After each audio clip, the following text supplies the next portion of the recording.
उत्तर प्रदेश में 9 आईपीएस अफसरों के तबादले हुए।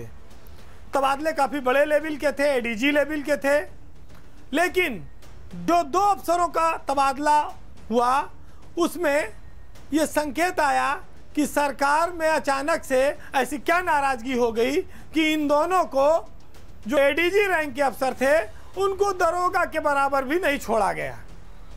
या यूँ कह लीजिए कि जहां उन्हें तैनाती दी गई है वहां पर एक दरोगा और इंस्पेक्टर का भी रुतबा उस एडीजी से ज़्यादा होगा उस इलाके में। सबसे पहले बात करेंगे हम एडीजी ट्रैफिक ज्योति नारायण की। ज्योति नारायण को जालौन में एक पुलिस प्रशिक्षण स्कूल है, उसका एडीजी बनाकर भेजा गया है, जहां पर दरोगा को इंचार्ज बनाकर काम चलाया जा सकता था, जहां पर एसपी और डीआईजी रैंक से ज़्यादा ऊपर के अफसर कभी नहीं जाते, वहां पर एडीजी को ढकेल दिया गया ले जाके। बताया यह भी जाता है कि ये स्कूल कहीं जंगल में है जालौन में, और ये पोस्टिंग सजा के तौर पर दी गई है। इसके बाद जब आगे बढ़ते हैं तो हैरत भरा तबादला अजय आनंद का रहा। अजय आनंद उत्तर प्रदेश में 1992 बैच के आईपीएस अफसर हैं। सरकार कोई भी रही हो, अजय आनंद हमेशा बड़े पदों पर रहे, उनके संपर्क हमेशा उन्हें अच्छी पोस्टिंग दिलाते रहे। अखिलेश यादव सरकार में भी वो पश्चिमी उत्तर प्रदेश में रहे, मेरठ में रहे, आईजी रहे, बड़े पदों पर रहे। योगी सरकार आई तो भी वो एडीजी रहे, आगरा में रहे, 3.5 साल के करीब रहे। जब वहाँ से उन्हें हटाया गया तो फिर उन्हें पीएससी का एडीजी बनाया गया। पीएससी का एडीजी भी बहुत महत्वपूर्ण पद माना जाता है। अब चर्चा इस बात की थी कि अजय आनंद बहुत जल्द किसी पुलिस कमिश्नरेट में पुलिस कमिश्नर बनाकर भेजे जा सकते हैं, लेकिन अचानक से उनको अमहट में सुल्तानपुर ज़िले में एक पुलिस ट्रेनिंग स्कूल है, वहाँ पर मास्टर या प्रिंसिपल जो कुछ बना दिया गया। अजय आनंद से सरकार अचानक से क्यों इतना नाराज़ हो गई?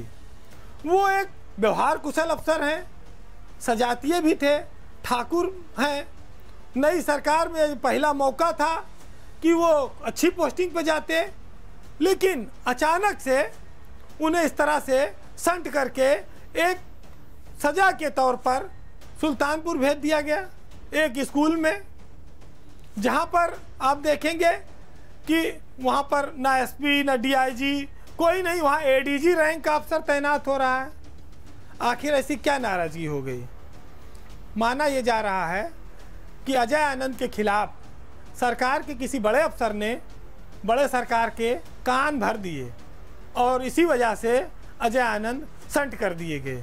इसका गिला नहीं है कि ज्योति नारायण को हटाया गया, वो हर चीज़ के लिए पहले से तैयार थे, लेकिन अजय आनंद के मामले में लोगों को ये बात हजम नहीं हो रही है कि ये बात आखिर सरकार को कैसे समझाई गई।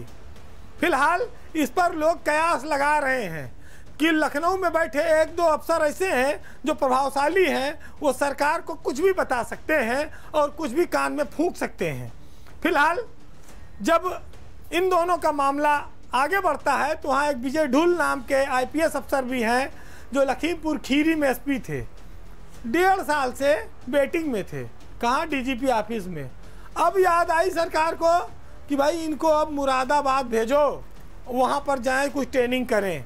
भारी कद काठी के अफसर हैं, लेकिन वो सजा के तौर पर उनको पोस्टिंग दी गई। हालांकि यूपी के एक और चर्चित आईपीएस अफसर जयनारायण सिंह आजकल मुरादाबाद में ही एडीजी हैं, वो भी पुलिस स्कूल के मास्टर प्रिंसिपल बने हुए हैं। लेकिन इस सरकार में ऐसा कैसे हो रहा है, ऐसा कौन करता है, इसको लेकर राजनीतिक हलकों में और ब्यूरोक्रेसी में लोग चिन्हित हैं, लोग जानते हैं कि कहाँ से क्या चीज़ें होती हैं, लेकिन मुंह खोलने की कोई हिम्मत नहीं कर पाता। बहरहाल इस बार के पावर सेंटर में इतना ही, और जाते जाते हम आपको इन शब्दों के साथ छोड़ जाते हैं कि खूबसूरत सी मोहब्बत में सजा दी उसने, फिर गले लगा के मेरी उम्र बढ़ा दी उसने, और लोग ताबीरें बहुत मांग रहे थे उससे, इसलिए ख्वाबों पे पाबंदी लगा दी उसने। नमस्कार।